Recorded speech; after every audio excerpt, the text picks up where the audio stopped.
परियों की कहानी अक्सर आपने अपने बड़ों से बचपन में जरूर सुनी होगी और बचपन में ये सब सुनकर ऐसा लगता भी था कि वाकई में परियां होती है। लेकिन जैसे जैसे बड़े होते गए ये भ्रम दूर होता गया और सच्चाई सामने आई कि परियां केवल कहानियों में ही होती है। लेकिन अगर हम आपसे कहें कि परियां वाकई में होती है तो क्या आप विश्वास करेंगे? शायद नहीं। लेकिन आज हम आपको रहस्यमय उत्तराखंड में परियों के देश की असल कहानी सुनाने जा रहे हैं, तो वीडियो के अंत तक जरूर बने रहें।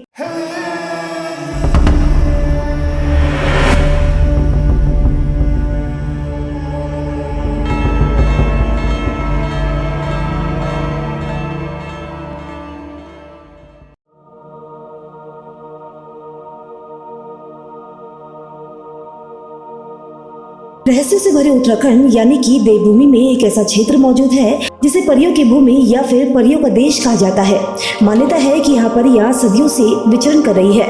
इन परियों को स्थानीय भाषा में आछरी, डांगड़ी, एड़ी, भराड़ी, वन देवियों और योगिनियों जैसे नाम से पुकारा जाता है। मान्यता है कि टिहरी गढ़वाल से खैट पर्वत श्रृंखला में इन परियों का वास है। देहरादून से 110 किलोमीटर टिहरी और फिर टिहरी से 41 किलोमीटर दूर भिलंगना नदी की झील पर बना पीपल डाली पुल पार करते ही परियों के देश की सीमा शुरू हो जाती है, जहाँ पर बांसुरी बजाने या फिर चटकीले कपड़े पहनने पर मनाही है। और ऐसा इसलिए है क्योंकि कहा जाता है कि यदि यहाँ पर कोई बांसुरी बजाता है या फिर चटकीले कपड़े पहनता है तो उसे परियां हर लेती है। इन परियों की मौजूदगी का जिक्र विशेष रूप से उत्तराखंड की लोक संस्कृति का प्रतीक माने जाने वाले जागरों में मिलता है। यही नहीं, परियों के देश से जुड़ी लोक कथा भी काफी प्रचलित है, जिसका जिक्र भी जागरों में किया जाता है। दरअसल चौदड़ा गांव में आशा रावत नाम का थोकदार था, जिसकी 7 पत्नियां थी।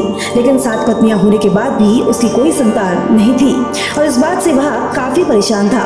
उसे हमेशा इस बात की चिंता रहती थी कि उसके बाद उसका उत्तराधिकारी कौन होगा और उसके खेत खलियान दौलत का क्या होगा। इस चिंता को दूर करने के लिए आशा रावत ने दोबारा शादी करने का फैसला लिया और थाक गांव से पंवार परिवार की पुत्री से 8वीं शादी रचाई। शादी के बाद आशा रावत की यहाँ 9 कन्याओं का जन्म हुआ। कहते हैं कि ये कन्याएं दैवी शक्तियां थी। मात्र 6 दिन में ही ये कन्याएं चलने लगी। 6 वर्ष की आयु में इन कन्याओं ने अपने पिता से नए कपड़े और सोने के आभूषणों की इच्छा जाहिर की।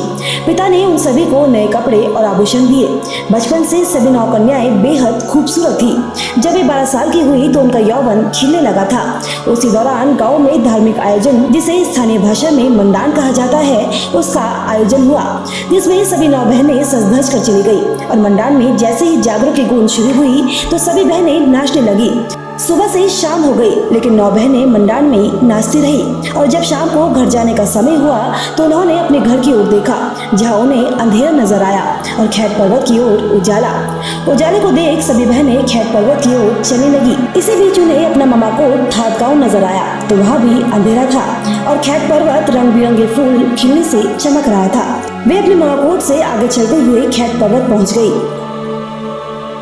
कहा जाता है कि जिस समय 9 बहनें खैट पर्वत की ओर जा रही थी उस समय वहाँ कैटव नामक राक्षस रहता था। पौराणिक मान्यता है कि भगवान श्री कृष्ण जो उस क्षेत्र में नागराजा के रूप में पूजनीय हैं, उन्होंने कैटव राक्षस की मनोस्थिति को बदल दिया, जिससे वह कन्याओं को कोई नुकसान न पहुंचा सके। मनोस्थिति में परिवर्तन के बाद कैटव ने इन कन्याओं को अपनी बहन मानते हुए इनका धर्म भाई बन गया। यहाँ से 9 बहनें पीढ़ी पर्वत पर पहुंची, जहाँ भगवान श्री कृष्ण ने उन्हें हर लिया। ऐसा भी कहा जाता है कि भगवान श्री कृष्ण हिमालय में तपस्या के लिए जब यहाँ पहुँचे तो उनके साथ उनकी गोपियाँ भी यहाँ आ गई। यही गोपियाँ देवी के रूप में पूजनीय हो गई। ऐसा भी कहा जाता है कि चौदड़ा गांव में जो देव कन्याएं आशा रावत के घर जन्मी वे मूलतः श्री कृष्ण भगवान की गोपियाँ ही है। खैर, लोक कथाएं कई है और इन्हें मानने वाले भी अनेक है। लेकिन खैट पर्वत पर परियों की मौजूदगी के कई किस्से इस बात की तस्दीक जरूर करते हैं कि वाकई यहाँ आज भी परियों का वास है। रहस्यमय उत्तराखंड में आज के लिए बस इतना ही। ऐसे ही उत्तराखंड की रहस्यमय कहानियों को जानने के लिए देखते रहिए रहस्यमय उत्तराखंड। नमस्कार।